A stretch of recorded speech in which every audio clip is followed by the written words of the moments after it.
property in the world, when we Bunch do of lies. 6% of the work, Feminist, but back to when we YouTube, only check it earn out. overall, globally, 11% of the international wage, whatever. Well, I am certainly concerned about the international wage whatever, but I am more concerned about your statistics. Myth number 1.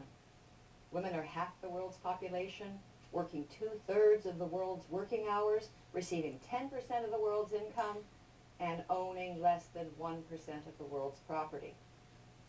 Well, this faux fact is routinely quoted by advocacy groups, by the World Bank, Oxfam, the United Nations, but it's a fabrication. More than 15 years ago, 2 Sussex University experts on gender and development explained that the slogan was simply made up by somebody at the UN back in the 80s. And it just seemed sort of right to that person. There's no evidence that it was ever accurate, and it's certainly not accurate today. In Africa, for example, Yale economist Cheryl Doss found that female land ownership ranged from 11% in Senegal to 54% in Rwanda and Burundi. So, yeah, okay, what other nonsense do you have for us, Julie? Then I think we're looking at oppression. We can also see domestic violence, rape, forced marriage, child sexual abuse. We can't deny that those things are gendered. Well, I don't know, Julie. I mean, not all of us are complete fucking ideologues. I don't know about forced marriage, so I won't talk about it, but I can talk about domestic violence that we know is not a gendered issue. Rape is not a gendered issue. Most rapes are male on male. Why don't we talk about the female teachers who commit statutory rape against their own students? Or we could just talk about the 64,000 women in the UK who are simply child molesters.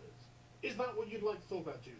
Is this what you mean when you say it's a gendered issue? Are you actually saying that you are just a complete fucking apologist who cannot accurately represent the world around her? We can say, of course, that some men suffer domestic violence.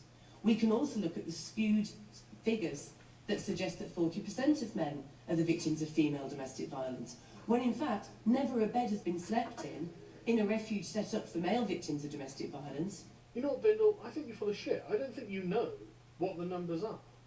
I mean, the numbers are just the sheer number of places for men who have been domestically abused are, according to Shelter, limited.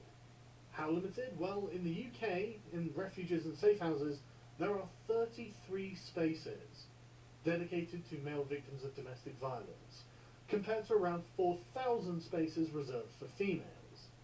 Of course, I don't think it's any coincidence that 9 out of 10 people sleeping rough are male. Given how phenomenally rare these shelters are, I would not be surprised if male victims of domestic abuse simply cannot fucking find the shelters. There are barely any homicides, murders or manslaughters by women who've been repeatedly beating and stalking their male victims. The morgues are full of women who are the victims of serious domestic violence. Yeah, that's very dramatic and everything, but the thing is, if you actually look at the homicide statistics, 65% of them are male. So yes, while a woman is more likely to be killed by her partner, men are simply more likely to be killed. There are 10 times the number of women and their children living in bed and breakfast accommodation because the refuges are so full. And as we have covered, the men who are suffering in the same way simply end on the street. I'm sure that some of you might say, it's the stigma, men can't report domestic violence. That's not true. If you're running for your life and trying to protect your children, you get over that stigma. Women face stigma constantly. So what is it? Is there no stigma, or is it just easy to live with the stigma? Or is it women face a greater stigma? You sound like you're talking shit, Julie.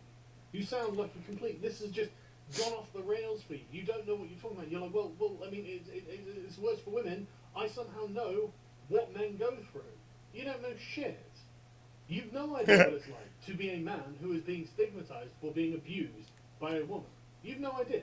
So shut your fat trap and stop pretending that you do.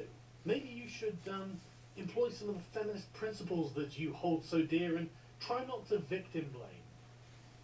When we're told that we're to blame for rape, when we're stoned to death for being raped, when we're told that we're liars, that's a women's thing. None of those things have ever happened to you, have they, Julie? The word really is wildly inappropriate for you to use in this situation. Isn't it, Julie? That's not when male rape victims come forward. They have a dreadful ordeal within the criminal justice system. But it is a male on female myth that says that women are making this up, and if we are raped, we are to blame. It's literally written within some of our legal systems.